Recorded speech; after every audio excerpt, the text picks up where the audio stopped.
మహాభారతం 42వ ఎపిసోడులోకి స్వాగతం. గత ఎపిసోడులో పాండవుల తండ్రి పాండురాజు నరకంలో ఉన్నాడని తెలుస్తుంది. అంతటి వాడు ఎందుకు నరకంలో ఉన్నాడన్న కారణాన్ని తెలుసుకుంటాడు ధర్మరాజు. నరకం నుండి స్వర్గం చేరాలంటే రాజసూయ యాగం చేయాలని చెప్తాడు నారద మహర్షి. రాజసూయం నిర్వహించే ముఖ్య కార్యక్రమ నిర్వాహకునిగా శ్రీకృష్ణుణ్ణి రప్పిస్తారు. ఆయన వచ్చి ఈ యాగానికి జరాసంధుడు అడ్డుపడతాడు, ముందు అతన్ని నాశనం చేయాలి అంటూ జరాసంధుని కథను చెప్పటం మొదలు పెడతాడు. ఇక మిగతా కథను ఈ ఎపిసోడులో చెప్పుకుందాం. మగధ రాజ్యానికి బృహద్రథుడు రాజు. నీతి నియమాలు కలిగిన ధర్మవంతుడు. ఇతను అనేక యుద్ధాలు చేసి తన రాజ్యాన్ని విస్తరించుకున్నాడు. శత్రురాజన్నవాడే లేకుండా చేసుకున్నాడు. కూర్మి అను కాశీరాజుకు ఇద్దరు అందమైన కూతుళ్ళు ఉండగా ఆ ఇద్దరినీ కూడా బృహద్రథుడు పెళ్లి చేసుకున్నాడు. చాలా కాలం సుఖాలు అనుభవించాడు. కానీ ఎంతకాలానికి సంతానం కలగలేదు. సంతానం కోసం అనేక యజ్ఞాలు యాగాలు చేశాడు. పుత్రకామేష్టి చేశాడు. ఎన్నో పుణ్యకార్యాలు చేశాడు. కానీ ఎంతకీ సంతానం కలగలేదు. అప్పుడు ఆ రాజుకు విసుగు వచ్చింది. సంతానం లేని ఈ అధికారం, ధనం, సుఖం ఎందుకు అని విరక్తి కలిగి తన ఇద్దరు భార్యలతో కలిసి అడవికి వెళ్ళి అక్కడ ఒక ఆశ్రమం ఏర్పాటు చేసుకుని తపస్సు చేసుకోవటం ప్రారంభించాడు. అటువంటి సమయంలో ఆ ప్రదేశంలో చండకౌశికుడు అను పురాతన మునిని చూశాడు. ఆయనను నిష్ఠతో, పవిత్రతతో, భక్తితో గొప్పగా సేవించాడు. అతని సేవలకు సంతోషించిన ఆ చండకౌశిక మహర్షి, బృహద్రథ, నిష్కల్మష హృదయంతో చేసిన నీ సేవ నాకు ఎంతో నచ్చింది. నీకు వరం ఇస్తాను, ఏమి కావాలో కోరుకో అని అడిగాడు. స్వామి, పిల్లలు లేని బ్రతుకు బతకటం ఇష్టం లేక అన్నీ వదలి ఈ అడవికి వచ్చాను. కానీ మీ వరం నాలో ఆశను పుట్టించింది. నాకు సంతానం కలిగేటట్టుగా అనుగ్రహించండి అని కోరాడు. ఆ సమయంలో చండకౌశికుడు ఒక పెద్ద మామిడి చెట్టు కింద ధ్యానంలో కూర్చుని ఉన్నాడు. బృహద్రథుడు అలా కోరగానే ఓ క్షణం కళ్ళు మూసుకుని ధ్యానించాడు. అతని ధ్యాన శక్తికి పైనుండి ఒక మామిడి పండు రాలి అతని తొడపై పడింది. ఆయన దానిని తీసుకుని దానికి మంత్రం వేసి, ఒక మంచి రోజు నిష్ఠతో నీ సతీమణితో తినిపించు అని ఇచ్చాడు. బృహద్రథుడు ఆ మంత్రపు మామిడి పండును తన ఇద్దరు భార్యలను తీసుకుని తన రాజ్యానికి తిరిగి వచ్చాడు. తర్వాత ఒకరోజు చండకౌశిక మహర్షి ఇచ్చిన ఆ మామిడి పండును రెండుగా సగానికి కోసి ఇద్దరు భార్యలకు ఇచ్చాడు. వారు దాన్ని తిని గర్భవతులు అయ్యారు. నెలలు నిండిన తర్వాత ఇద్దరు ప్రసవించారు. ఆశ్చర్యం! ఒక శిశువుని నిలువుగా సరిగ్గా మధ్యకు చీల్చినట్టుగా చెరి ఒక ముక్క పుట్టింది. బృహద్రథుని ఇద్దరు భార్యలు తమకు కలిగిన ఆ సగం ముక్కగా ఉన్న శిశువును చూసుకుని వలవల ఏడ్చారు.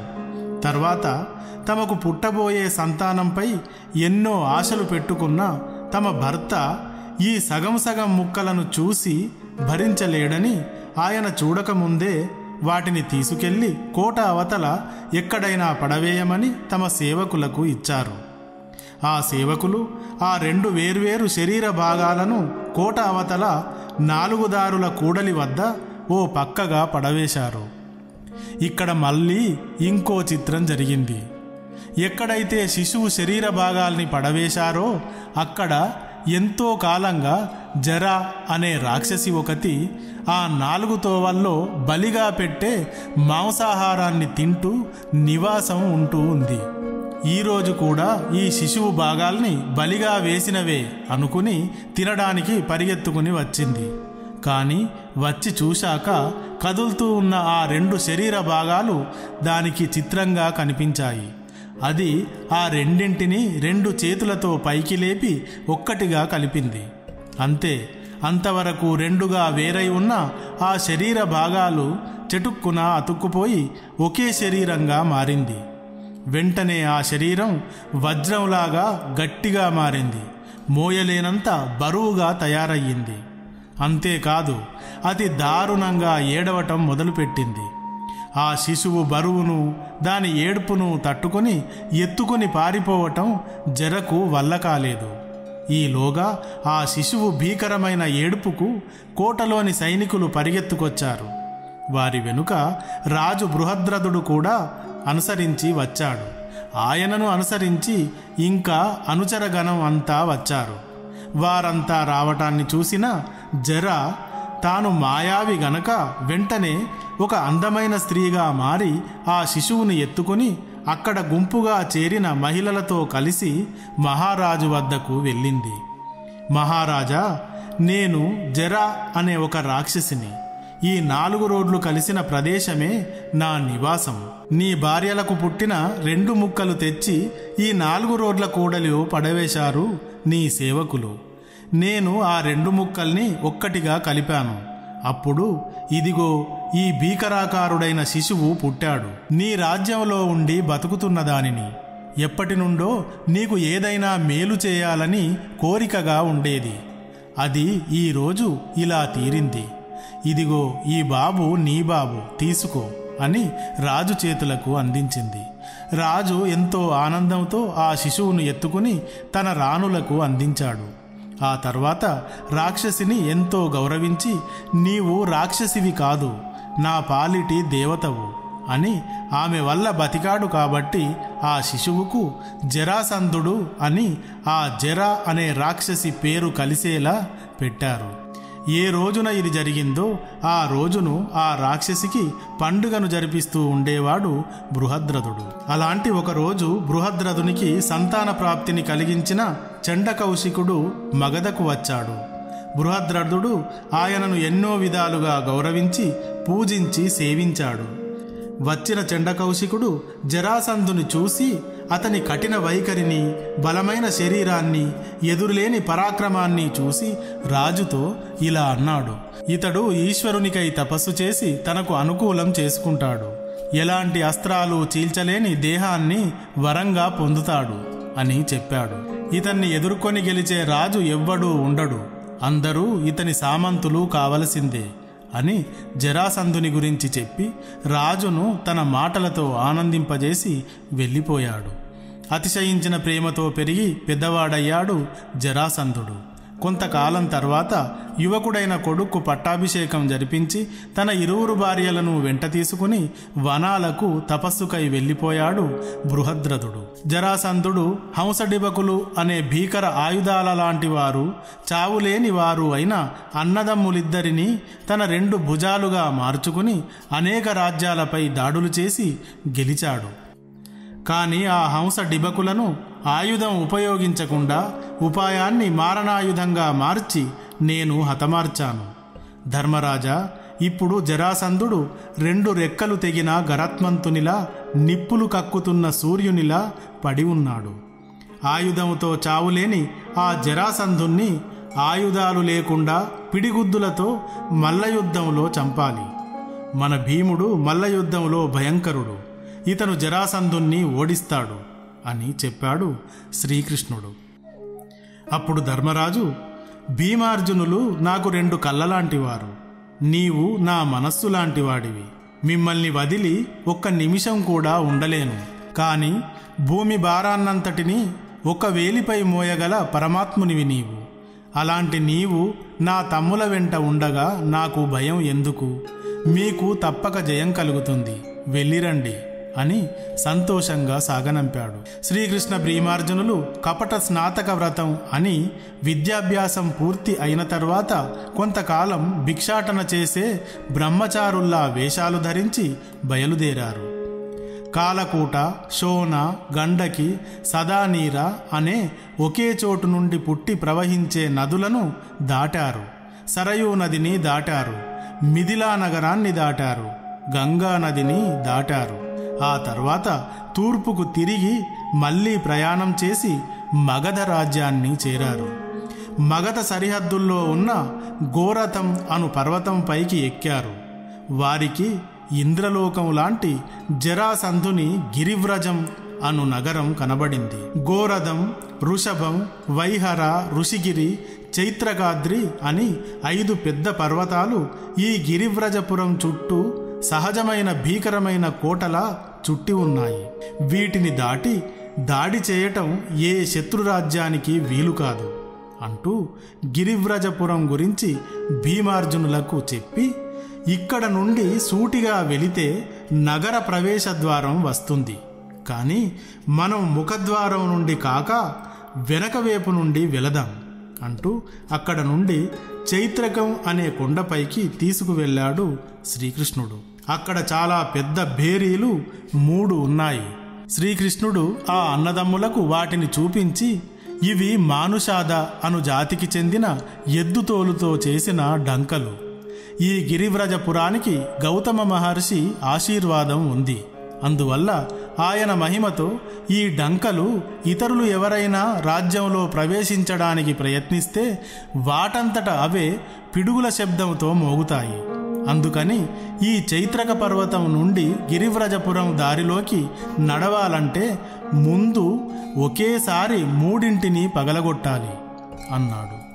జరాసంధుని తండ్రి బృహద్రథుడు ఎద్దు రూపము ధరించి తనతో యుద్ధానికి దిగిన వృషభుడు అను రాక్షసుణ్ణి చంపి అతని చర్మంతో ఈ బేరీలు చేయించి ఇక్కడ పెట్టాడు.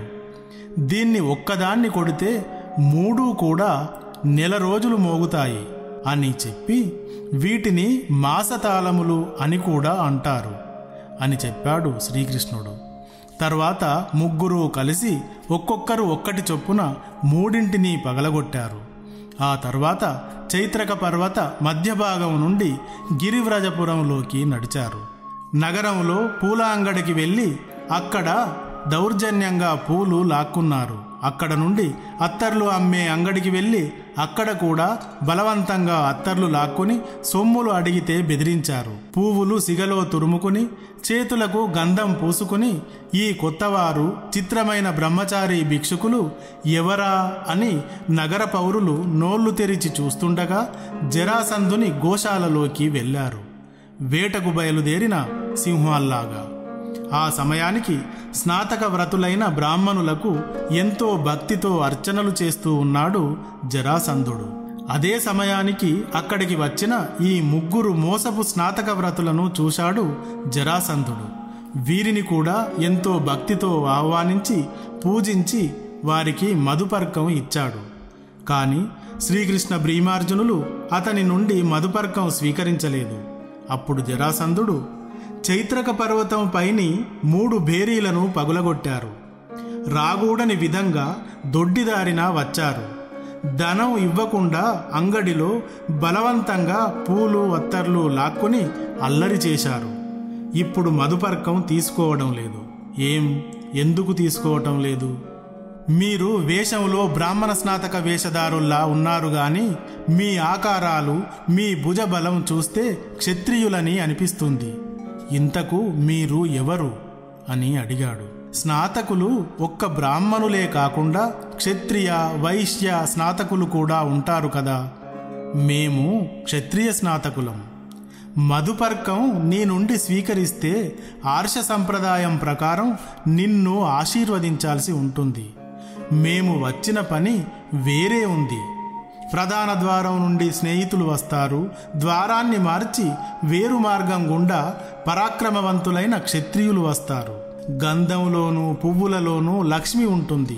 వాటిని క్షత్రియులు దానం తీసుకోరు, బలవంతంగా లాక్కోవటమే అని శ్రీకృష్ణుడు బదులిచ్చాడు. గతంలో ఎప్పుడు ఎక్కడా నేను మిమ్మల్ని చూడలేదు, మీరు కూడా నన్ను చూడలేదు. మన మధ్య ఏ తగాదా లేదు. నేనైతే ఏ నేరము చేసిన వాడిని కాదు, మంచి గుణము ఉన్నవాడిని. మరి మీకు శత్రువును ఎట్లా అయ్యాను అని తనకు తానే మంచివాడినంటూ చెప్పుకున్నాడు జరాసంధుడు. బాగా చెప్పావు రాజా, కానీ ఎందరు రాజకుమారులను చెరసాల పాలు చేశావు. అలా చేసి ఊరుకోకుండా వారిలో రోజూ ఒకరిని రుద్రునికి బలి ఇస్తున్నావు. తన కులం వారినే తాను హతమారుస్తూ ఉండేవారు మంచివారా, పాపాత్ములా? ఈ పాపాన్ని చూసిన రోషవంతులు, పరాక్రమవంతులు, సమర్థవంతులు ఊరుకుంటారా? మేము ఊరుకుంటామా? అందుకే నిన్ను శిక్షించడానికి వచ్చాం. నీవు ఎదురులేని వీరున్నని విర్రవీగుతున్నావేమో. వెనుకటి కాలంలో నీకంటే వీరులు, ధీరులు, పరాక్రమవంతులు అయిన జయద్రథుడు, దంభోద్భవుడు, కార్తవీర్యుడు నీతి తప్పిన పనులు, ధర్మం తప్పిన పనులు చేసి గొప్పవారిని అవమానించి నశించిపోయారు. జరాసంధ, ఇప్పుడిక నీవంతు. నీవు బంధించిన రాజులందరినీ నీ బందీ నుండి వదిలివెయ్యి. నీ అహంకారం వదిలివెయ్యి. కాదంటే నీకు నాశనం తప్పదు. మేము ఎవరనుకుంటున్నావు? నేను శ్రీకృష్ణుడిని, వీరు భీమార్జునులు. నేను చెప్పినట్టు నీవు వినకుంటే మహాబలవంతులైన ఈ భీమార్జునులు నీ అంతు చూస్తారు. నీ అహంకారాన్ని, దుర్మార్గాన్ని అణచివేస్తారు. రాజకుమారులను విడిపిస్తారు అన్నాడు శ్రీకృష్ణుడు. జరాసంధునికి ఆ మాటలు విపరీతమైన ఆగ్రహాన్ని కలిగించాయి. కళ్ళు ఎర్రబడినాయి. నుదురు భీకరంగా ముడివడింది. ముక్కులు ఉచ్ఛ్వాస నిశ్వాసల వేగానికి అదిరినాయి. నా దెబ్బకు తాళలేక 18 సార్లు పరిగెత్తిపోయారు నువ్వు, నీ సైన్యము. మరిచిపోయావా కృష్ణ?